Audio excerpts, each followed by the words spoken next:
Bonjour à tous. Aujourd'hui, on va nous intéresser à la sécurité du serveur. On va configurer le service File2ban. File2ban, c'est un service qui va permettre de protéger le serveur des attaques. C'est-à-dire, les gens qui ne connaissent pas le mot de passe et qui essaient d'accéder au serveur, le service va les bloquer.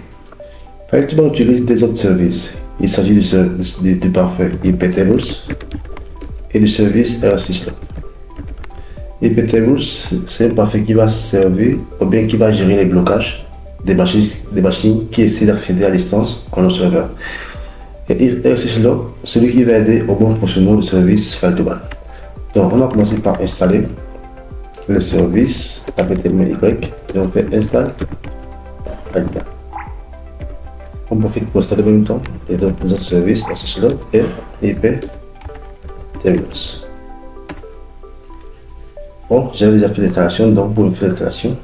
Après installation maintenant, on peut aller dans les répertoires cd/etc File2ban et on vérifie. Ici, on a un fichier appelé user.conf.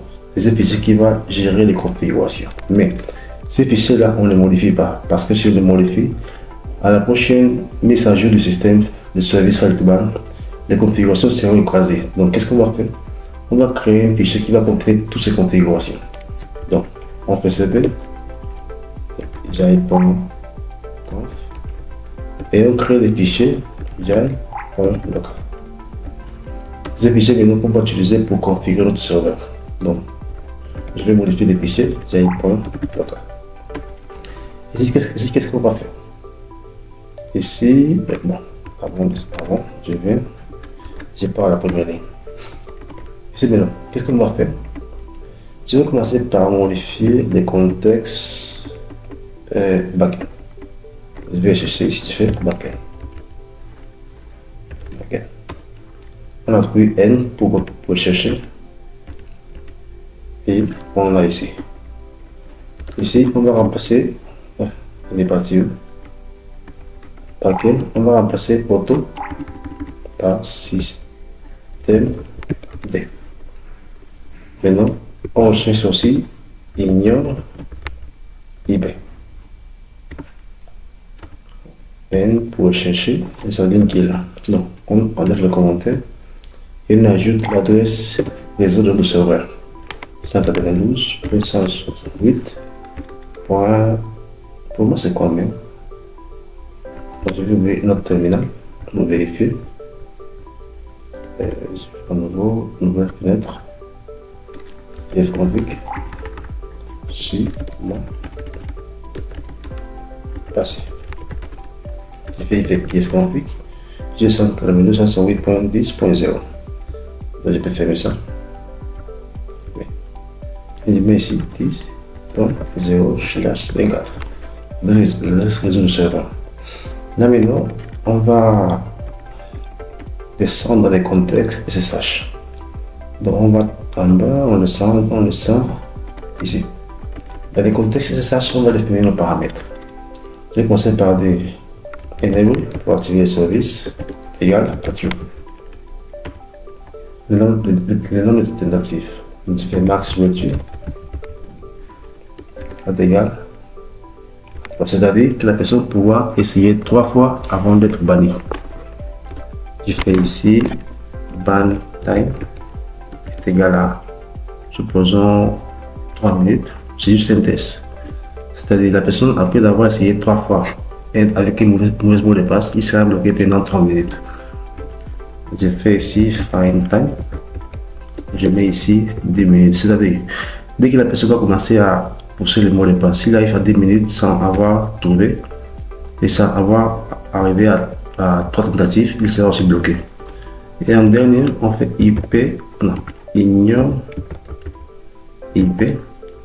Et si on met, on ne pas mettre qu'ils sont en haut. Je vais ici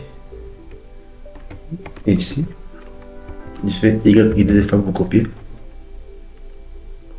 Et je descends. Je reviens ici. Non, j'enlève les commentaires. J'efface ce que j'avais mis et j'ai fait P pour coller.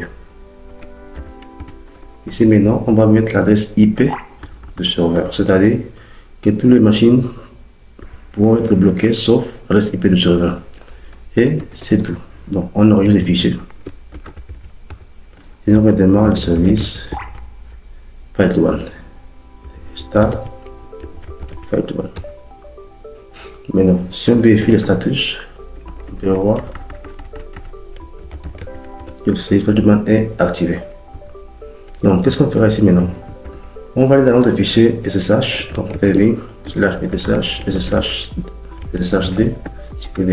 config et on va activer la connexion par mot de passe.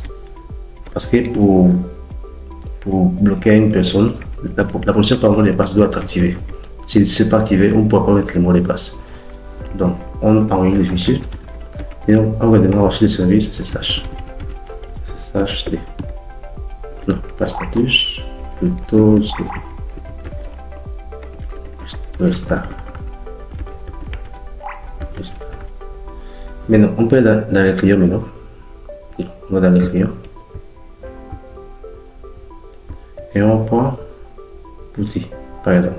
Petit, oui. Donc, si j'ai mis la cible sur le 192.168.10.1. Je vais connaître en tant que route. Je vais me tromper les mots de passe. Donc je fais ça une fois, deux fois et trois fois. J'ai fait encore. Vous verrez que lui, il a été déjà bloqué parce qu'il s'est trompé de mot de passe trois fois. Mais donc la machine là, elle ne pourra plus se connecter au serveur avec SSH. Si j'essaie maintenant de fermer ça et de me connecter à nouveau avec l'outil encore, vous verrez que moi 192.168.10.1, je n'aurai pas la possibilité de me connecter parce que la machine a été bannie. J'ai pu aussi changer d'application. Je prends Tegatem avec la IP de serveur, je fais OK et je n'ai pas la possibilité de me connecter. Je pourrais me connecter d'ici à 3 minutes. Généralement, le temps, ça dépend de vous, mais on met suivant un mois,